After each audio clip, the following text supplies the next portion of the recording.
We up? It's recording?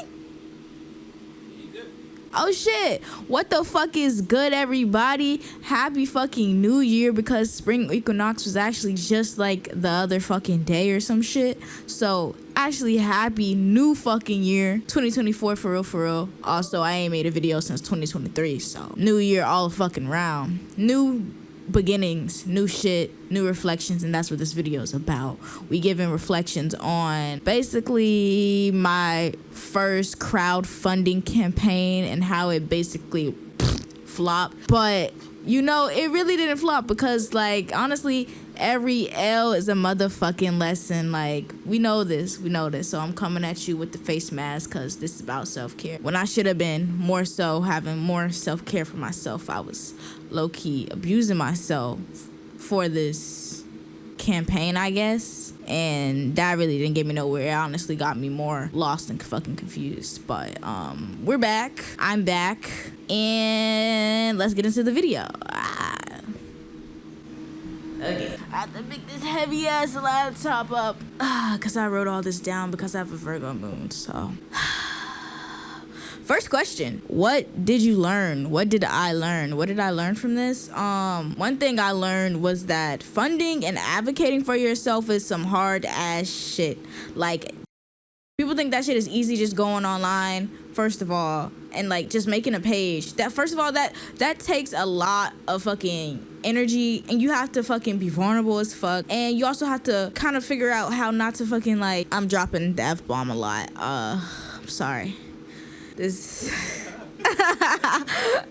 but you have to find a way to basically not trauma fucking bond with I said it again. Trauma bond with, like, your viewers for like 5 hours. You have to try to convince them, and like you have to be persuasive, and it's like, bro, I'm not finna keep like being persuasive. I'm not finna use these persuasive tactics that we Nah, literally, the shit that we learned in fucking school, like, to try to, like, get y'all to support me. I just want y'all to honestly support me if you feel called to support me at the end of the day. So, yeah, that's what I learned. I also learned that, don't depend on your fundraiser or your funding to, be, like, your main financial support. Don't ever do that, because, you're gonna get let down. And, you know, of course, this is the year of 8. This is the year of Saturn.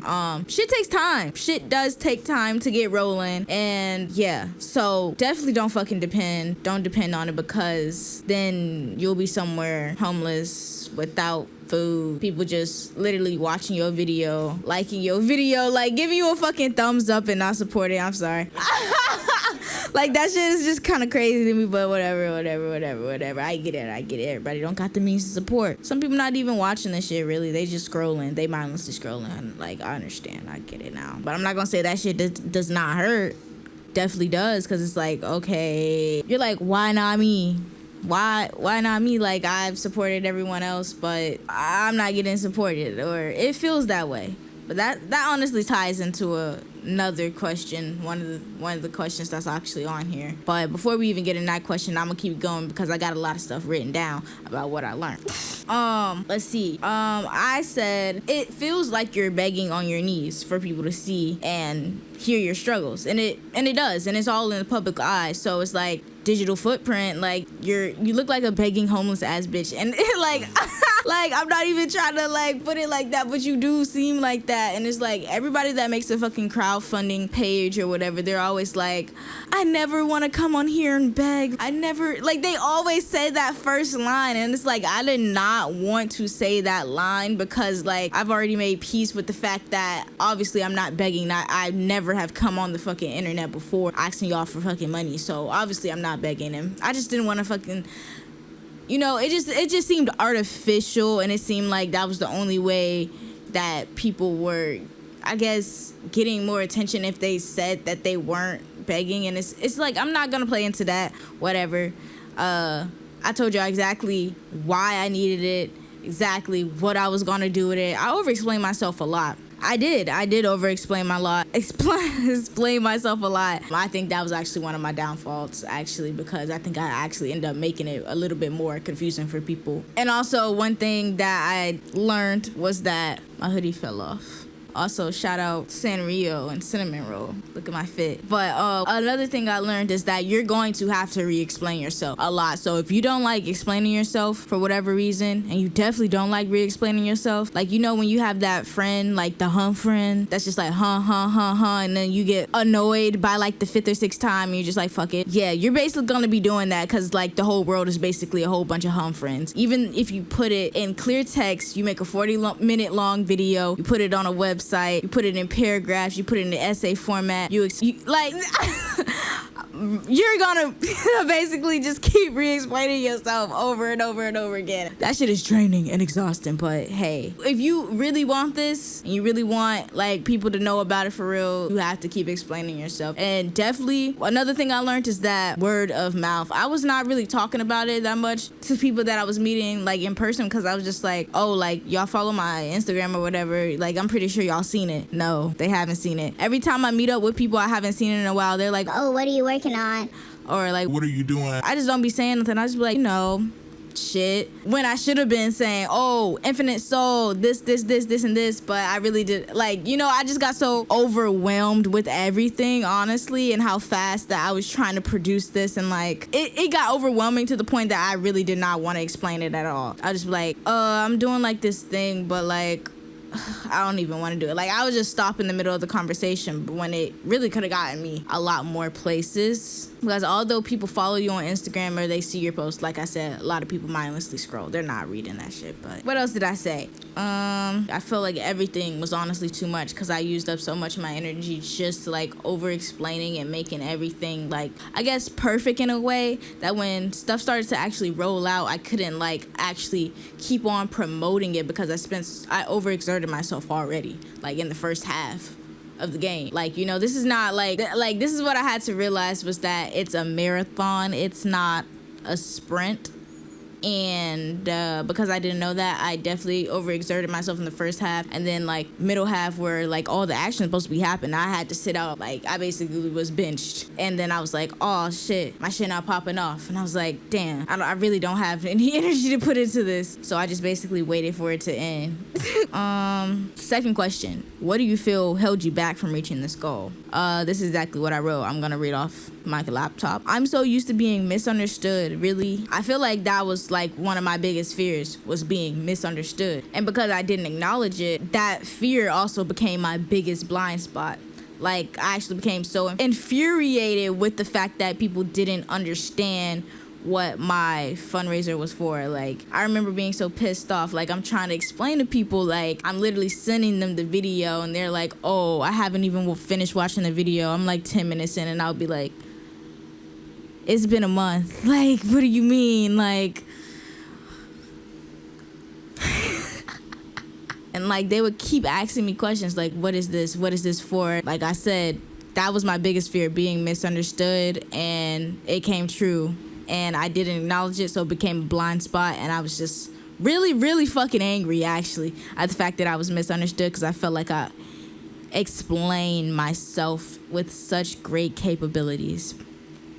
I did. I put so much work into like making everything so detailed, and it just felt like no one cared, even if like that wasn't the truth. It also felt like people didn't care about my art or my dream or my bigger picture or what I wanted to do for the world, because like, obviously I know exactly how this is going to change the world, because we don't have something like this in the world yet at all. And especially with all the trans bills that are being passed right now to try to like make us stop existing, like, I feel like making a documentary specifically about the beauty of transcending your soul with art and like going through an actual transition, that's going to be alive forever, you know? That's not something that's like going to be a part of history. That's not something you could just delete. I feel like that would be helpful for a lot of people who are trying to figure out if they are trans, trying to figure out if they want to get on hormones, because also, if you're trans, you don't have to get on hormones. I don't know why people automatically like assume that. Like, people who don't know anything about trans people always assume that children are mutilating their bodies at fucking age 13. Like, what the fuck are you talking about? Before you speak on some shit, like, I want you to actually do your fucking research, because also in that 40-minute long video, I left a whole bunch of, what is it called? Like, when you like, yes, sources. I left a whole bunch of sources in the fucking caption, and I know nobody fucking read it. But do your fucking research before you come and speak on shit that you don't know about. Yeah, but I feel like this would help so many fucking people. Honestly, just the representation. Like, there's not that much trans representation in media, especially black trans people who like come from the same background as me. Like, no, there is really not that much out there. Like, most of the representation that we do end up getting, unfortunately, is from white people. And you know, I want to represent for my team. Like, you know, we need some fucking wins. We need some representation. And it's not a fucking agenda. Like, it's not to show kids like, oh yes, like, please be trans, please be trans. Nobody wants to be trans. I don't even know where that comes from. Nobody wakes up and it's like, yes, I want to be trans. Like, do you not understand all the struggles that come with it? But if someone could see this documentary, see this fucking masterwork, one of my life's masterwork that I put out into the world, and they're able to be more comfortable with themselves, like, that's a fucking win-win. Like, so that's what the fuck I'm trying to do. And yeah, that being misunderstood and misinterpreted, that was my biggest blind spot. And that's what I felt like held me back, because, you know, I'm just used to being misunderstood, that I really didn't want to be misunderstood in this, and it was kind of like a weakness.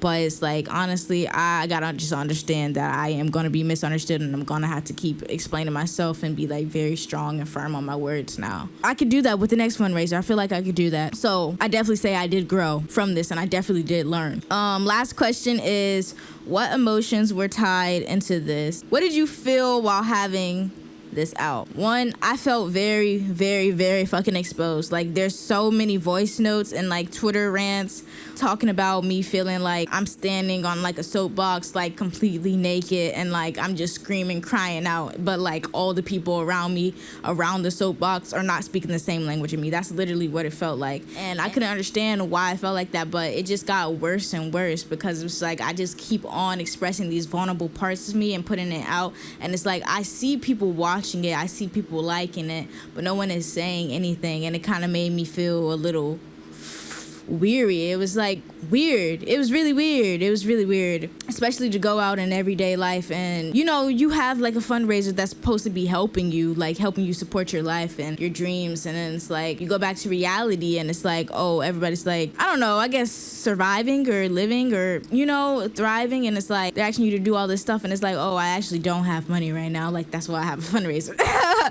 actually don't have a job right now, that's why I have a fundraiser, you know. And it's like, oh yeah, I don't know. It felt a lot. I felt a lot of different ways. I felt overlooked because I was always somebody that was of service to other people. That's another thing. Oh, Jesus Christ. Being of service to a lot of people, and, you know, damn near making that one of my fucking personality traits. And with this, I honestly realized how much that took out of me, because it honestly left me with no energy to attend to my own needs. And it's like, oh, so when I have something going for myself or whatever, you know, something I'm working towards, or something that I need help with, something that I need other people to help me be of service to me, you know, it's not a mutual exchange. It's like I go from reposting everybody's stuff, but when it's time to repost my stuff, it's like, oh, crickets. And that's not saying like everybody. Like, of course, I had a few supporters. Like, I had a couple people that really fuck with me, and like people that I've known for a really long time that reposted my stuff. But you know, when you're doing work like this and you're an artist and you're being very vulnerable, like you're putting like literally your whole heart on display, you're showing all your cards, and like, you know, like artists already are sensitive about their shit, so something like this, hell yeah, I'm gonna be sensitive about it. I'm a Cancer, bro. I'm emotional as fuck, and like I also peep everything. I literally peep everything, so that's what I gotta say about it. Like, I remember feeling like shit and feeling kind of insecure in myself and my place with a lot of people, because I guess I thought we were a little bit more closer, that they would just be like, you know, jumping for joy at this, like, but you know, you learn, you really do learn, you learn and you grow.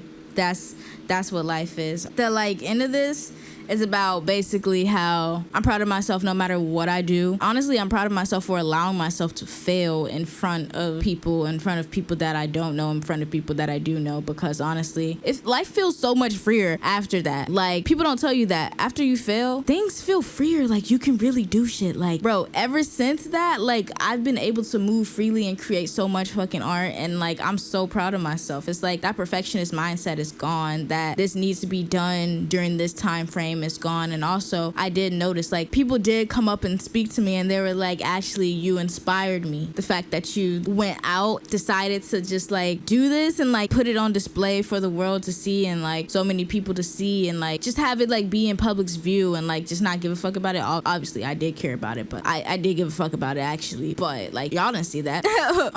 They told me that I inspired them. I inspired them to start projects that they've been thinking about doing, but they were scared to like fail or mess up, and to just do it and just like put it out there. So even if I keep failing, even if this isn't successful, which is not gonna be, like, it's not gonna be unsuccessful. Like, there's honestly no room for that. There's no room for this to be unsuccessful. I'm already seeing the fucking success, even if that one fundraiser didn't really raise anything. Who cares? Bitch, it raised me. It brought a new me into reality. But I feel good knowing that I inspired other people. I feel good knowing that I tried again. I feel good knowing that I acknowledged that in the public eye. I feel good knowing that I tried again. I feel good knowing that, honestly, that work is out there for the people to see. I feel good knowing that it's okay to fail and get back up. Like, it's not about consistency, because I hear a lot of people say consistency. It's about persistence, honestly, because you could stop, and keep doing that. But at the end of the day, as long as you're making progress and it's progress for you, and like you feel good about the progress that you're making, none of that shit actually matters. Like, in the grand scheme of things, like, your growth is tested by how many times you fail and you get back up, not by how much you're succeeding. Honestly, that really changed my perspective.